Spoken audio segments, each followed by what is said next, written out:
ॐ ज्ञानतिमिरन्धस्य ज्ञानाञ्जनशलाकया चक्षुरुन्मीलितं येन तस्मै श्रीगुरवे नमः। श्रीचैतन्यमनोभीष्टं स्थापितं येन भूतले स्वयं रूपा कदा मह्यं ददाति स्वपदान्तिकं।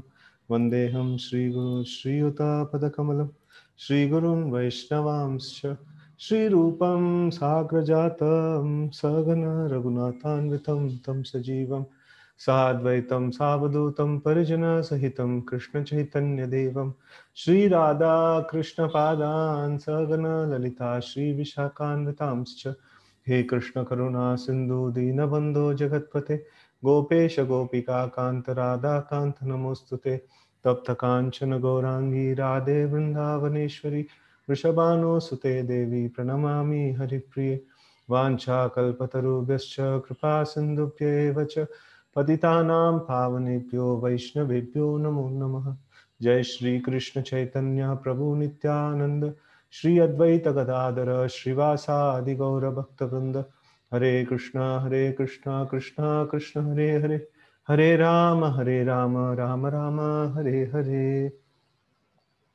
Hare Krishna. So we will continue from where we left. This the last chapter of Bhagavad Gita, 18th chapter, sloka 66 onwards. सर्वधर्मान् परित्यज्य मामेकं शरणं व्रज अहं त्वां सर्वपापेभ्यो मोक्षयिष्यामि मा शुचः. Translation: abandon all varieties of religion and just surrender unto me. I shall deliver you from all sinful reactions. Do not fear. Purport: The Lord has described various kinds of knowledge and process of religion, knowledge of Supreme Brahman, knowledge of Super Soul, knowledge of different types of orders and statuses of life, knowledge of renounced order of life, and knowledge of not attachment, sense and mind control, meditation, etc. So this is all different ways of process of religion. So here Prabhupada is mentioning as process of religion or different ways of progress or different yoga systems, we can say. So like we saw that knowledge of Supreme Brahman, like Brahman realization, then Paramatma realization, and then this is knowledge of different types of orders and statuses of life, that is Varanashrama. So Varanashrama is meant for Karma Yoga, that is necessary, the organization of this Varana and Ashrama are needed. And then knowledge of the renounced order of life, specifically about the sannyas and things like that is mentioned. And knowledge of not attachment, non-attachment. So this is also very, very important, like not being attached to the results of one's activities. So that is about, that also like Krishna speaks. And then sense and mind control, meditation. So dhyana yoga also, like Krishna speaks about.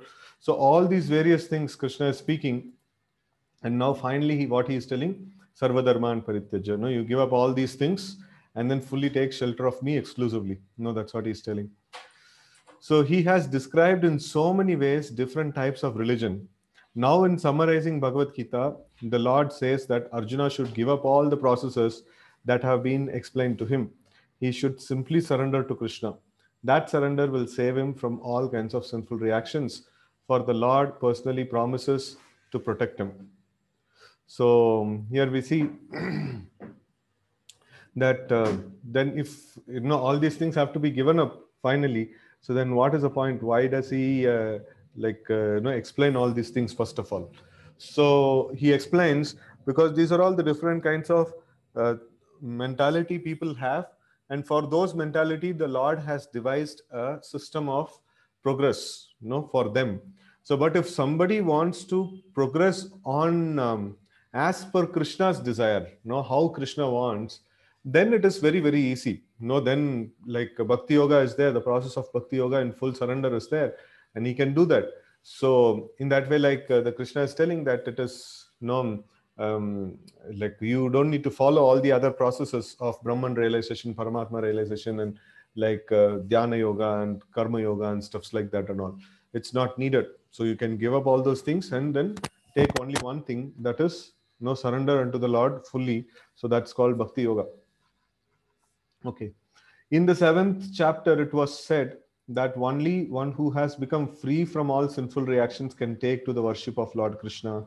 Yeah, so Esham Tvantagatam Papam Jananam Punya Karmanam Te Dvanda Moha Nirmukta bhajante mam dridhavrita. So like this resolute determination for practicing Krishna consciousness will come to only a person who has given up all, no, who has been washed off all the sinful reactions. No, otherwise it is not possible to get that resolute determination. So why no, resolute determination doesn't come? Because the sin is the one which is actually putting the darkness around our eyes. So if I'm seeing some object and if there is so much of darkness in front of me, I'll not be able to see that object. So if I'm not able to see the object, for example, we have experience of in the night, if everything is dark, no current is there and everything is pitch dark around, and you want to go to toilet also, you will not be confident to keep your feet, where to keep your feet next, you will not know. So that resolute determination or confidence, with which you can walk will not be there. So even if we know theoretically about Krishna consciousness, still we will not have that determination or confidence.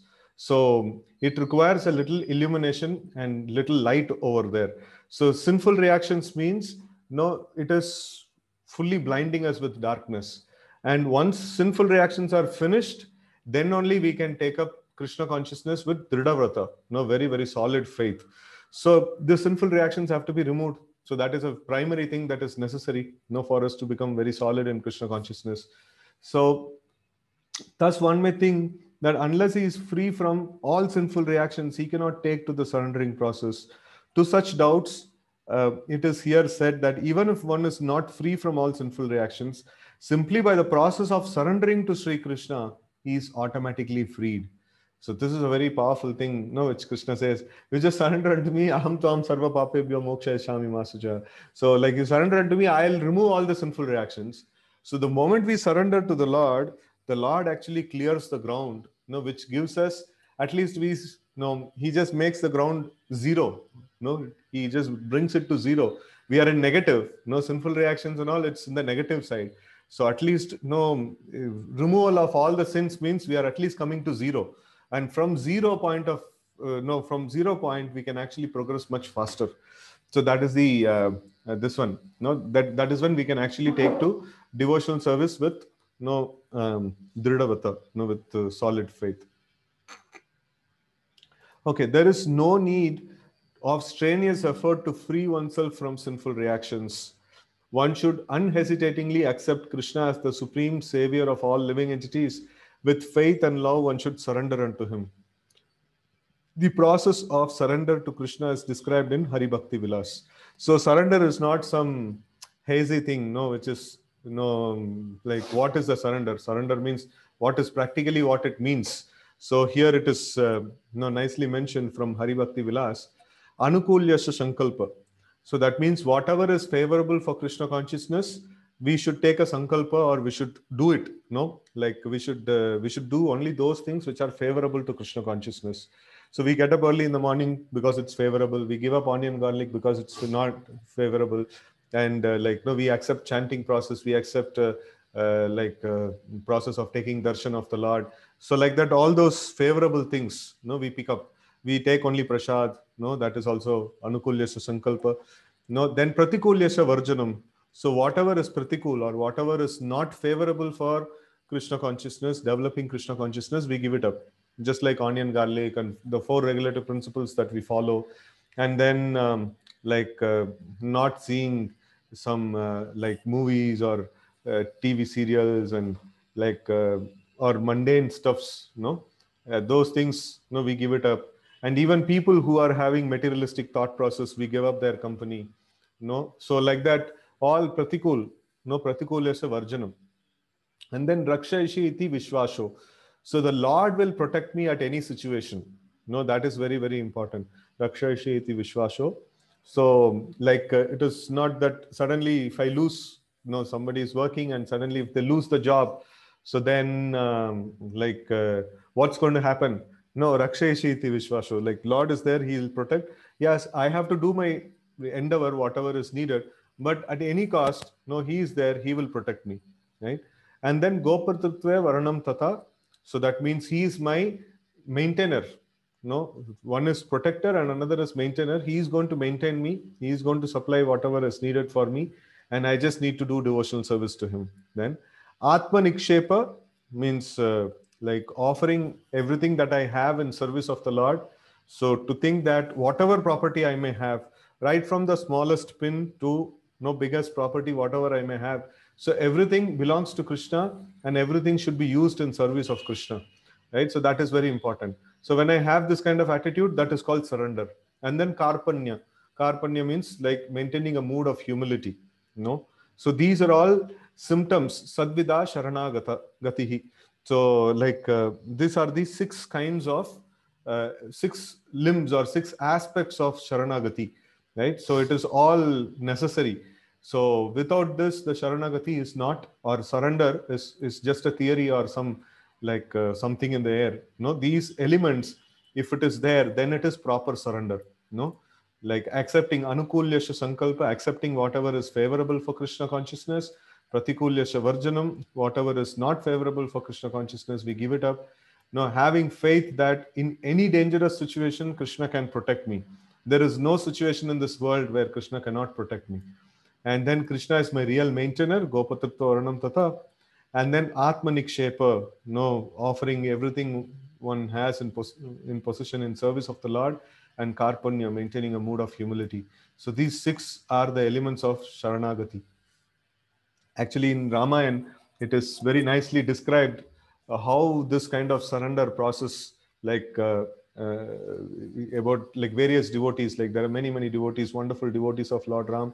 So they actually, show these things in action. So it's Ramayana is like full of a story of surrender. So anyways, so here we'll continue. According to the devotional process, one should simply accept such religious principles that will lead ultimately to the devotional service of the Lord. Anukulyasya Sankalpa. One may perform a particular occupational duty according to his position in the social order.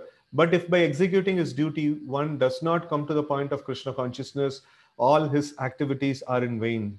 Right? So we should pratikulyasya sankalpa. We should give up, anything that is not favorable for Krishna consciousness. Anything that does not lead to the perfectional stage of Krishna consciousness should be avoided. No, pratikulyasya varjanam. Right? Yeah. And then one should be confident that in all circumstances, Krishna will protect him from all difficulties. Rakshaisiti Vishwaso, right? And there is no need of thinking how one can keep the body and soul together. Krishna will see to that.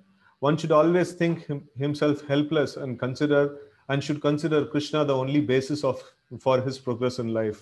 As soon as one seriously engages himself in devotional service to Lord in full Krishna consciousness, at once he becomes freed from all contaminations of material nature. So here we see that Gopatripta Tata is that no one should this from here. There is no need of thinking how to keep the body and soul together. That means how will I get my food, how will I stay, and how will I maintain myself. No, Gopatirtharanam Tata. No, he is the one who's like Krishna will see to that thing. No, Krishna is the maintainer and we are maintained. We are the servants of Lord and we should be worried about how to serve him. And it is Krishna's no tension how to take care of us.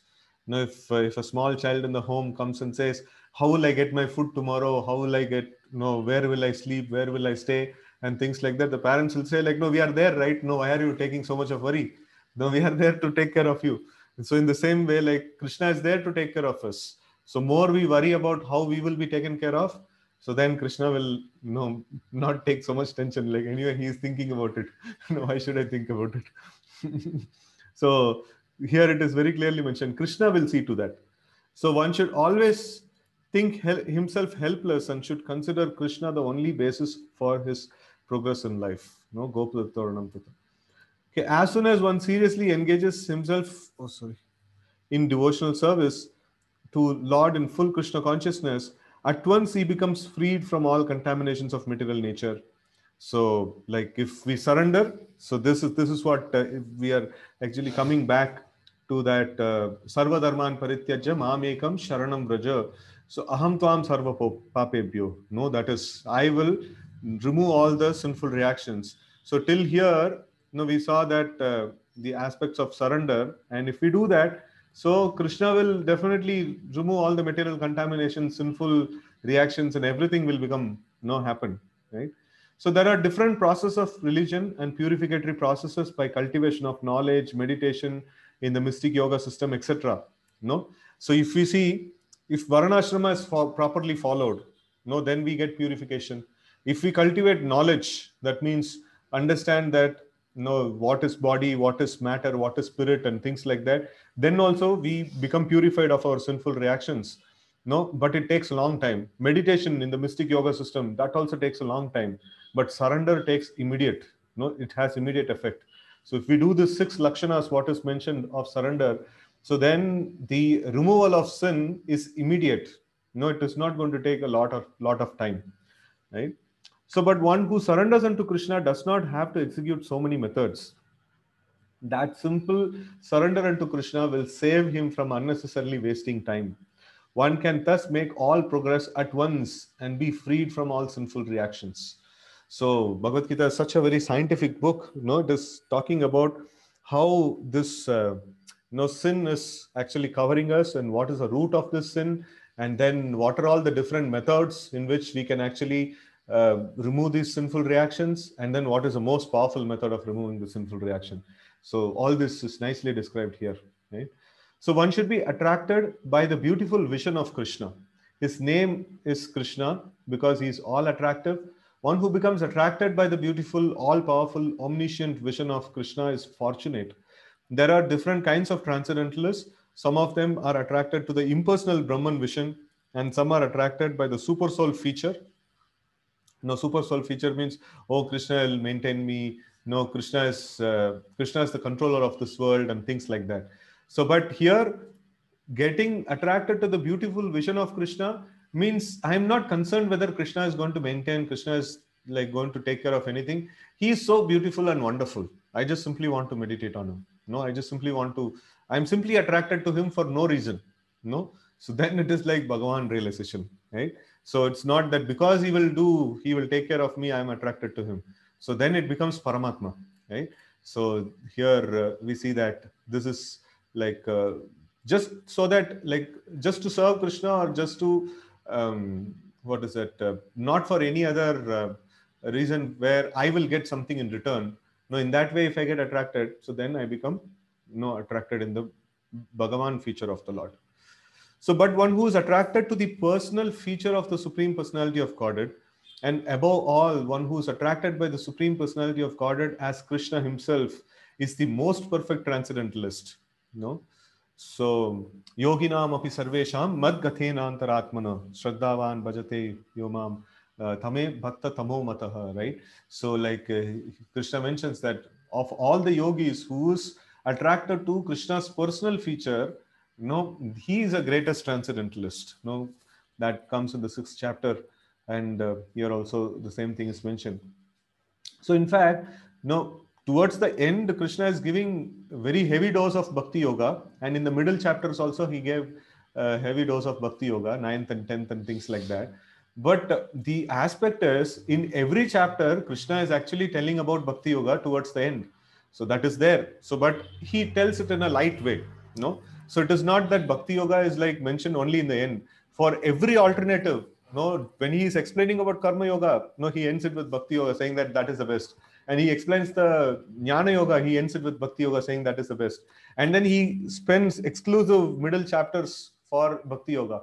Then towards the end, Jnana Yoga comes, like, there also, like, he gives the conclusions of Bhakti Yoga. And then finally, at the end of Bhagavad Gita, he just puts it very, very strongly that, Bhakti Yoga is the topmost, right? So it is like, I don't know, like these, even Srila Prabhupada used to mention that how does all these Mayavadis and other people, so they are able to read the same Bhagavad Gita, and Krishna is telling again and again and again, Bhakti Yoga is the topmost, and that is the most powerful. But still these people say, no, Karma Yoga we have to do, or Jnana Yoga we have to do, or Dhyana Yoga we have to do, and things like that. And some people even come up with some names like Raja Yoga, which is not even mentioned by the Lord. So yoga is a principle mentioned by the Lord, and these people, like, simply they create their own yoga system. So that's crazy, actually. So anyways, so we see that this is the most, like, one who's attracted to the personal features of the Lord. He's the most perfect transcendentalist. Okay. So, in other words, devotional service to Krishna and full consciousness is the most confidential part of knowledge. And this is the essence of the whole Bhagavad Gita.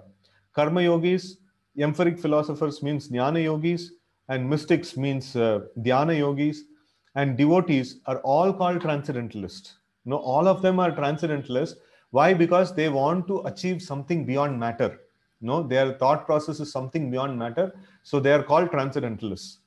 They are all trying to go beyond material nature. So, but one who is a pure devotee is the best of all. Why? Because a karma yogi, at max, he can come to the platform of jnana, and a jnana yogi, at max, he can come to the platform of Brahman realization or get out of this material world. And a mystic, he can get to the planets where the Paramatma is there or something like that. So some kind of Paramatma realization he will get. And devotees are the only ones who can actually enter into Vaikuntha. None of the other guys are going to enter into Vaikuntha. Karma yogi, jnana yogi, and Ashtanga yogi or dhyana yogi. These people are not going to enter Vaikuntha. So only the devotees, bhakti yogis, are going to enter the Vaikuntha. Right? So that is why they are best of the all.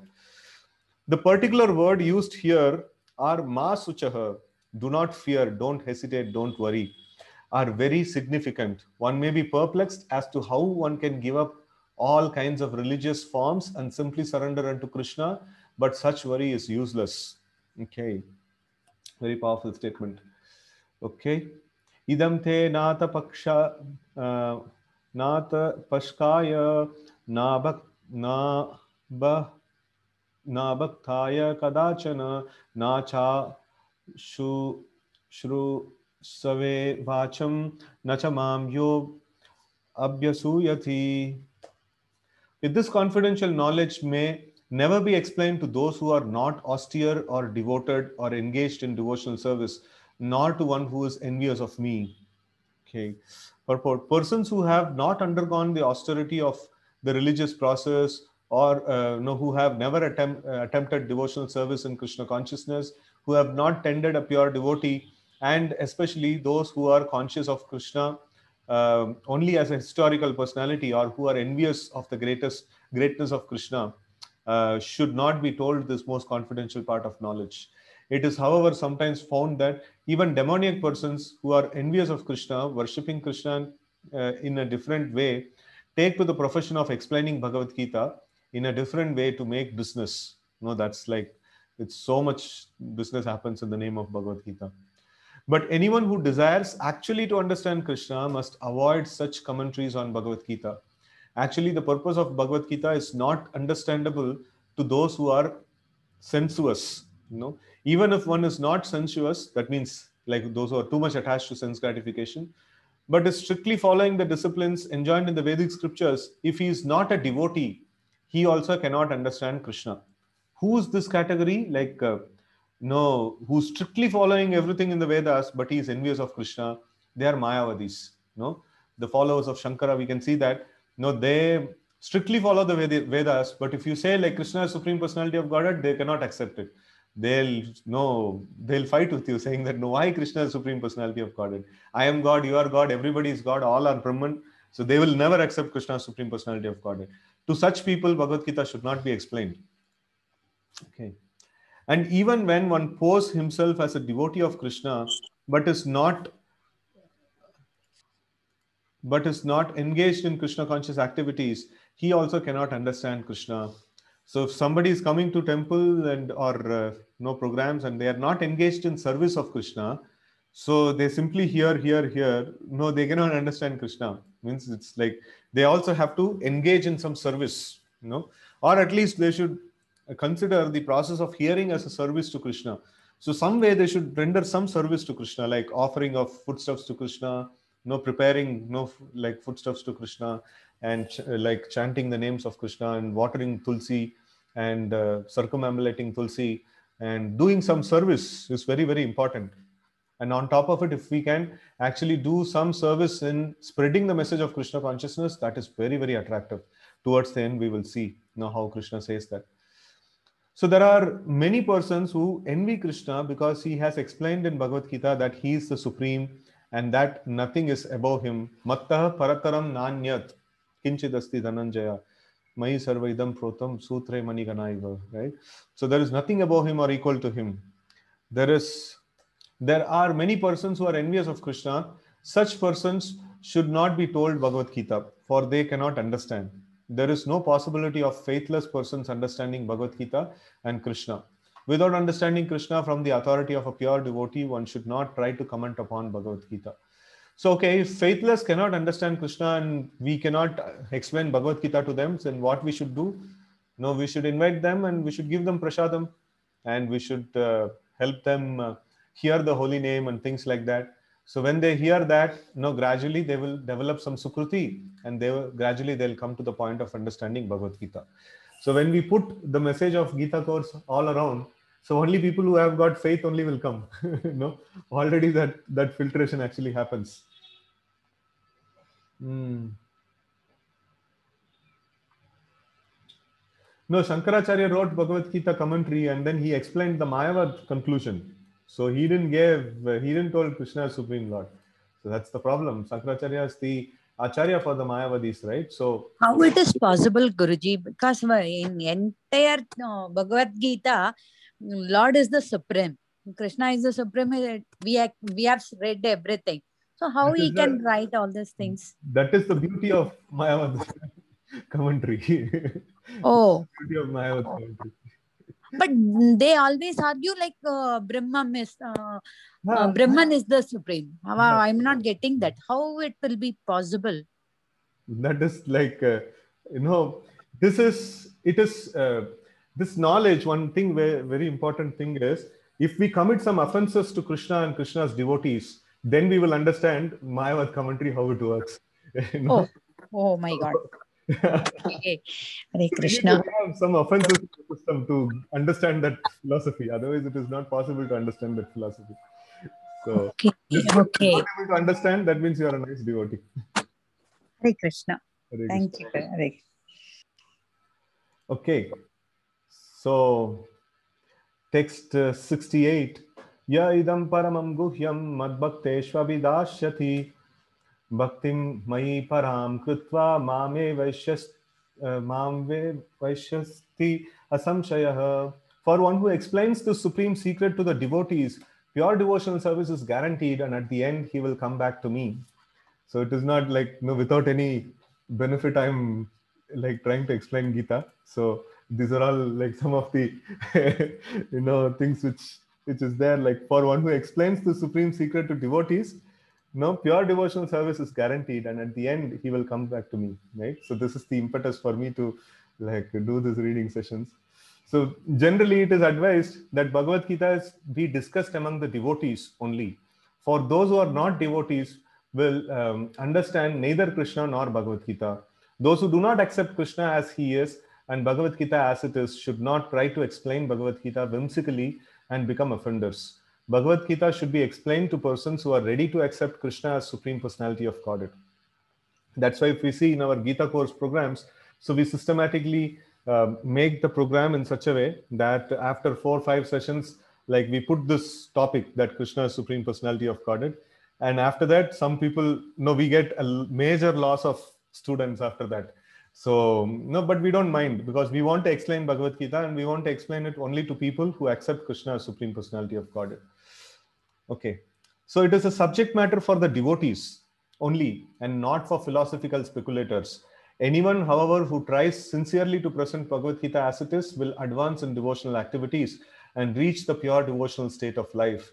As a result of such pure devotion, he is sure to go back home, back to Godhead. So, all of you also should try to do this thing. These days, YouTube is there and so many other platforms are there. So all of you can speak something, about Bhagavad Gita and then put it on your YouTube channel or somewhere. And then people may see, and like your friends, relatives, at least they will minimum see. And whether somebody sees or not, so you are explaining about Krishna, that itself is so amazing that, Krishna will bestow a lot of mercy upon you. So all of you should try to do this thing, somehow or other, like you should speak about something about Krishna. In fact, no day should go without glorifying Krishna.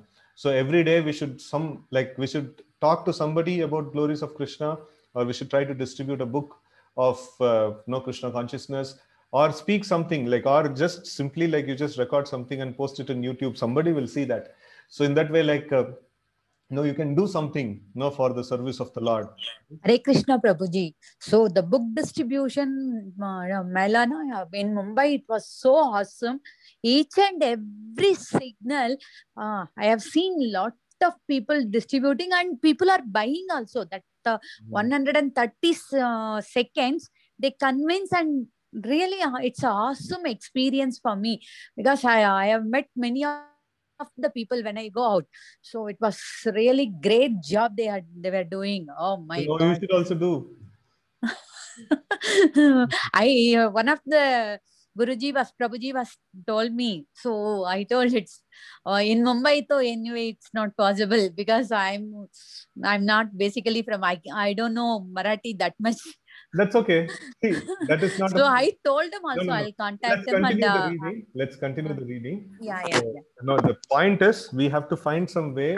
That's what he also told. That's what I want to tell you that. That's the thing. Very good. So text 69. Nacha tasman manusyeshu kaschin me priyakrittamah bhavita nacha me tasmad anyah priyataro bhuvi. There is no servant in this world more dear to me than he, nor will there ever be one more dear. So one who distributes this knowledge of Krishna consciousness, Krishna is telling he's the most dear person for me, right? So this is something very, very important. Okay. Text 70. Adyeshta cha ya imam dharmyam samvadamavayoh jnana yajnena tenaham ishtahasyam iti me matihi. And I declare that he who studies this sacred conversation of ours worship me by his intelligence. Now, this is what we are trying to do now in the afternoon time. It is also a worship of the Lord. Now we are trying to do the worship of the Lord. So, okay. So today I'll stop here. No, I have another engagement now. So we will complete the Bhagavad Gita 18th chapter tomorrow. And after that we will start the Srimad Bhagavatam discussions. Okay. Hare Krishna. Srimad Bhagavad Gita ki jai, Srila Prabhupada ki jai, Gaura Bhakta Vrinda ki jai. Hare Krishna.